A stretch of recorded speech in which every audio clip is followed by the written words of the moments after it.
¿Recuerdan cuando el siglo XXI comenzó con optimismo? Pues en Colombia arrancamos el milenio con una papeleta y un plan, pero no cualquiera.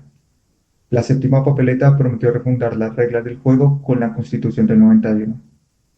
Nos llenaba de esperanza en un futuro mejor. Aunque yo ni siquiera había nacido en esa época, imagino que la sensación que debieron experimentar los colombianos cuando su iniciativa se materializó en una Asamblea Nacional Constituyente fue de esperanza, de renovación y de confianza hacia las instituciones.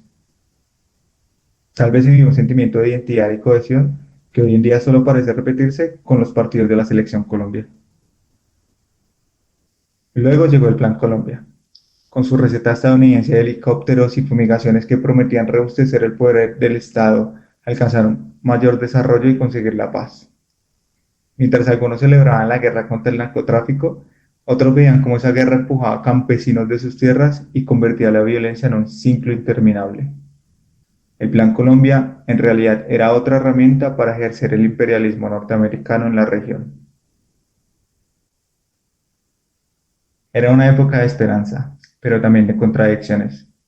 Como todo en Colombia, empezamos el siglo entre la ilusión y la dureza de nuestra realidad.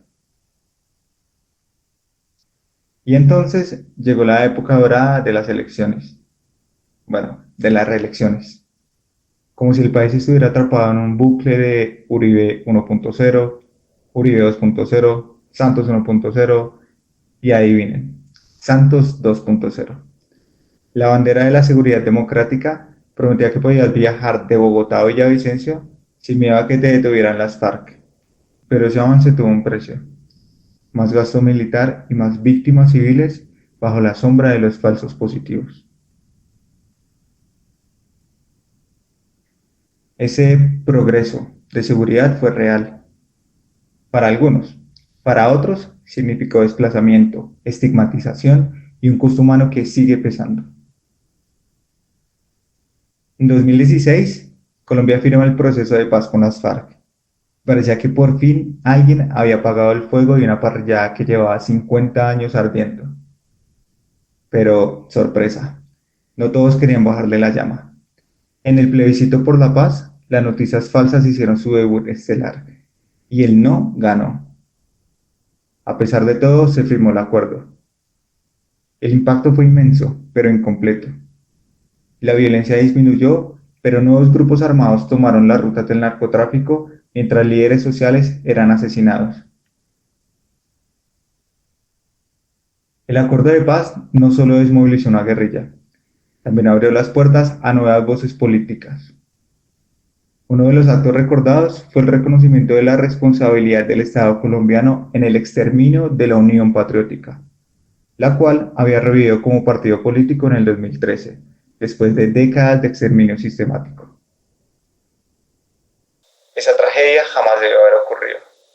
Juan Manuel Santos, 2016. Aunque su regreso no ha sido abrumador, representa una memoria viva de la lucha por la democracia en un país que no siempre ha sido amable con los disidentes.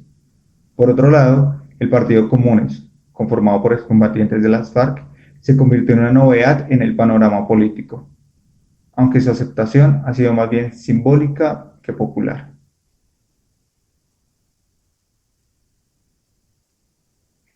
En paralelo a estos movimientos políticos, Colombia enfrentó otro fenómeno transformador: la llegada masiva de venezolanos que huían de la crisis de su país. Entre 2015 y 2021, más de 2 millones de personas cruzaron la frontera en búsqueda de oportunidades. Esto trajo consigo retos enormes para las ciudades receptoras, pero también historias de resiliencia y de integración. Las dinámicas laborales, educativas y sociales se vieron impactadas, y el país tuvo que adaptarse en tiempo récord. Es un recordatorio de cómo Colombia, históricamente, ha sido un país no solo expulsador de migrantes, sino que ahora enfrenta el desafío de ser un hogar temporal y permanente para otros. Y aunque hay tensiones, también hay una oportunidad única para aprender del otro y construir juntos. Y luego llegó la pandemia. Si pensabas que todo estaba mal, espera a que cierren el país. El COVID-19 expuso las fallas estructurales del sistema: hospitales colapsados, millones de desempleados y un gobierno con más comunicación que soluciones. pero también hubo un despertar social. Las protestas del 2021 marcaron un punto de quiebre. No eran solo jóvenes que querían mejores oportunidades, eran voces pidiendo justicia en medio de una desigualdad histórica.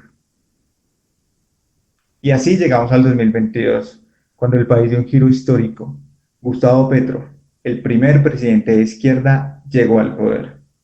Algunos lo ven como un renacer, otros como una amenaza, pero algo es cierto, es un reflejo del cambio generacional y social que se ha venido gestando. Y entonces, ¿qué significa todo esto para Colombia? Cada periodo nos ha dejado lecciones, avances y sí, frustraciones. La Constitución del 91 nos dio un marco sólido, pero la desigualdad, la corrupción y la violencia siguen siendo barreras enormes. Hoy, el reto está en aprovechar las transformaciones económicas, sociales y políticas para construir un país más justo y menos polarizado. Colombia no es un país fácil, pero tampoco es un país que se rinda.